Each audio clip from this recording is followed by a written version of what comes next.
அன்பார்ந்த இறைமக்களே, கிறிஸ்துவின் மறுப ஜெபக்குழியின் வாயிலாக இன்று உங்களை சந்திப்பதில் நான் பெரும் மகிழ்ச்சி அடைகிறேன். மக்களே, சந்தோஷமாக இருக்கீங்களா? நிறைவாக இருக்கீங்களா? மகிழ்ச்சியாக இருக்கீங்களா? மன அமைதியாக இருக்கீங்களா? மக்களே, மகிழ்ச்சியும் மன அமைதியும் இறைவன் தந்த வரப்பிரசாதம் அல்லவா? அதை யாரும் நம்மிடமிருந்து பறிக்க முடியாது இல்லையா? ஒவ்வொரு நாளும் இறைவார்த்தை மூலமாக நம்மளை தேற்றி திடப்படுத்துகிறார் இல்லையா? தாங்குகிறார், நம்மளை எல்லா விதத்திலும் தப்புவிக்கிறார். இன்று அவர் நமக்கு என்ன இறைவார்த்தை தருகிறார் பார்ப்போமா? மத்திய எழுதிய நற்செய்தி அதிகாரம் 6 இறை வார்த்தை 19 21 முடிய. மண்ணுலகில் உங்களுக்கென்ன செல்வத்தை சேமித்து வைக்க வேண்டாம். இங்கே பூச்சியும் துருவும் அழித்துவிடும், திருடரும் அதை கண்ணமிட்டு திருடுவர். ஆனால் விண்ணுலகில் உங்கள் செல்வத்தை சேமித்து வைங்கள்.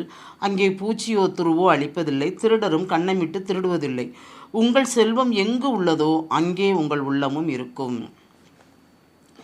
உங்கள் செல்வம் எங்கு உள்ளதோ அங்கே உங்கள் உள்ளமும் இருக்கும். விண்ணுலக செல்வமா, மண்ணுலக செல்வமா?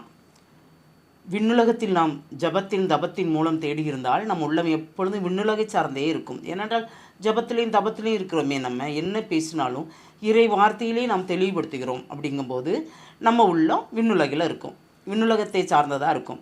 இவ்வுலகத்தில் நமக்கு இப்போ ஒரு குடியிருக்க கூடாரம் இருக்குது, அது போகாதாது என்று நாம் ஓடிக்கொண்டே இருக்கிறோம். இன்னும் சொத்து சேர்ப்போம் அப்படின்னு சேர்த்துக்கொண்டே இருக்குன்னு வச்சுக்கோங்க. அப்போ அந்த உள்ள எங்கே இருக்குது? மண்ணுலகத்தில் இருக்குது. ஏன்னா சொத்து சேமிப்பதில் தான் இருக்கிறது. அதை நாம் போகும்போது கொண்டு போகிறோமா? இல்லை, விட்டுத்தான் செல்வோம். நாம் நம் பிள்ளைகளுக்கா சந்ததிகளுக்கா விட்டு செல்லும்போது நற்காரியங்களை விட்டு சென்றால் நிறைவாக இருக்கும். சொத்து பத்து என்று விட்டு செல்லும்போது சண்டையும் சச்சரவும் தான் வரும். எத்தனையோ பார்த்துருக்குறோம் இல்லையா? அப்போது நமக்கு எந்த செல்வம் தேவை என்பதை நாம் தான் உணர வேண்டும். இவ்வுலகம் வாழ்வதற்கு வேண்டும், தேவை மட்டும்தான்.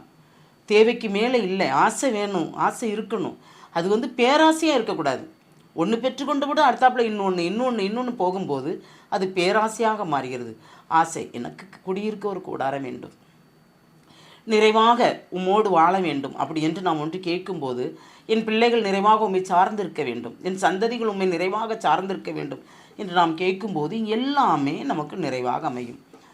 அதை விட்டு எனக்கு இது வேண்டும் அது வேண்டும், அவர்களிடம் அது இருக்கிறது இவர்களிடம் இது இருக்கிறது, எனக்கு இது வேண்டும் என்றால் அது இவ்வுலக மண்ணுலகை சார்ந்ததாகவே இருக்கும். அப்போ இந்த உலகத்தில் தான் நம் உள்ளம் வாழ்கிறது. உங்கள் செல்வம் எங்கு உள்ளதோ அங்கே உங்கள் உள்ளமும் இருக்கிறது.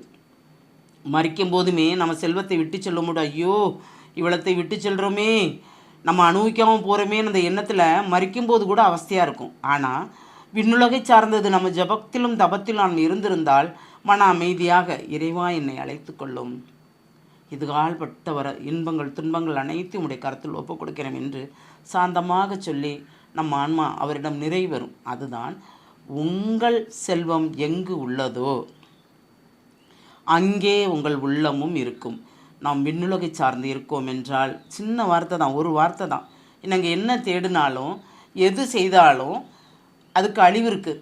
நகை நட்டு நிறையா போட்டு போகிறோன்னா திருடன் திருடிட்டு போயிடுவான். இப்போது நம்மகிட்ட நகை நிறைய இருக்குது, நம்மளை 4 பேருக்கு தெரியும் நல்லா அப்படின்னா நம்ம வெளியே எங்கேயே போகிறோன்னு சொல்லி வச்சுக்கோங்களேன், தகவல் கொடுத்து அதை கொள்ளையடிச்சிட்டு போயிடுவாங்க. இப்போ நம்மகிட்ட ஒன்றுமே இல்லை, கொள்ளையடிக்க என்ன இருக்குது? ஒன்றுமே இல்லை. எதை கொள்ளையடிப்பாங்க? உள்ளத்தை கொள்ளையடிக்க முடியாது. இறைவன் மட்டும்தான் அந்த உள்ளத்தில் நிறைவு செய்ய முடியும் இல்லையா? அப்போ நாம் எந்த செல்வம் சேர்க்க வேண்டும் அதை நாம் தான் உணர வேண்டும். அப்படி செல்வம் சேர்ப்பதால் அதில் நமக்கு என்ன நிறைவு அதை நாமும் கண்டுகொள்ள வேண்டும். அந்த கண்டுகொள்கின்ற அந்த சிந்தையை இறைவனிடம் கேட்போமா?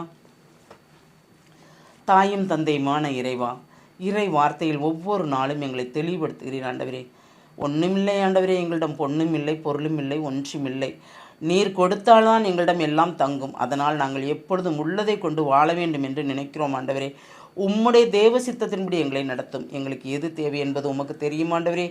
நீரே எங்களுக்கு தேவையான நேரத்தில் எங்களுக்கு தந்து அனைத்தும் நிறைவுபடுத்துகிறீர். அந்த நிறைவு மட்டும் போதும் ஆண்டவரே. ஏனென்றால் நாங்கள் உம்மில் இருக்கும்போது மன அமைதியோடு இருக்கிறோம் ஆண்டவரே. அந்த மன அமைதியும் சமாதானமும் சந்தோஷமும் நீர் தந்து எங்கள் அன்றாட தேவைகளை நீர் சந்தித்து எங்களை நிறைவாக ஆசீர்வதிக்கிற கிருபைக்கு நன்றி கூறி நோயற்ற வாழ்க்கையை குறையற்ற செல்வமாக ஆமாண்டவரே அனைத்தையும் தந்து எங்களை நிறைவுபடுத்துகிற அந்த கிருபைக்கு நன்றி கூறி எங்களை முழுமையாக உம்முடைய இரக்கத்துக்கு ஒப்புக் கொடுக்கிறோம். ஜெபம் கேட்கும் நல்ல பிதாவே. ஆமேன், ஆமேன், ஆமேன்.